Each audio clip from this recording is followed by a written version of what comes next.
અત્યારે ખેડૂતો સાથે જોડાયેલી જે સમસ્યાઓ છે, કારણ કે વાવડી પહેલા ડીઝલ મળવું જોઈતું હતું ખેડૂતોને, એ ડીઝલ નથી મળી રહ્યું, કલાકો સુધી ખેડૂતો આપણને લાઈનમાં દેખાય છે, આમ તો ખેતરમાં હોવા જોઈએ તેની જગ્યાએ લાઈનમાં દેખાઈ રહ્યા છે. પાલભાઈ, શું કહેશો આ આખી ઘટનાને લઈને, અને જે રીતે કોણ ગામમાં પોલીસ વાડીના તાળા તોડીને અંદર ઘૂસી હતી એ ઘટનાને આપ કઈ રીતે જોઈ રહ્યા છો?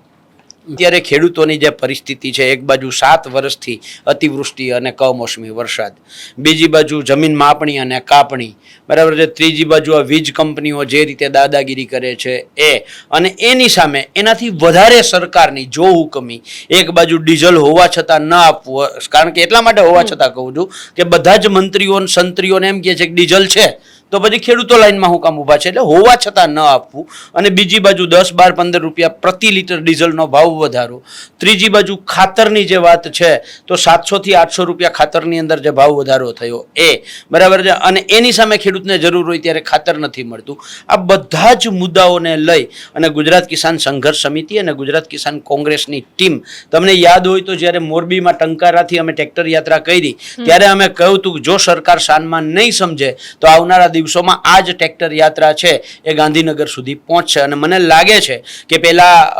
વાંઢિયા, લોડાઈ, ટંકારા, સાપકડા,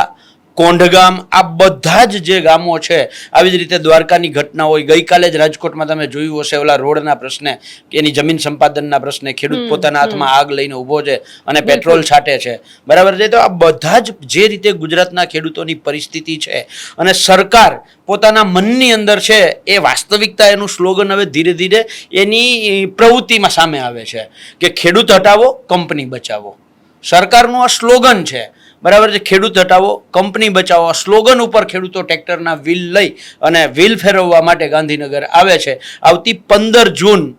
2026ના રોજ સવારે 10 વાગે ગાંધીનગર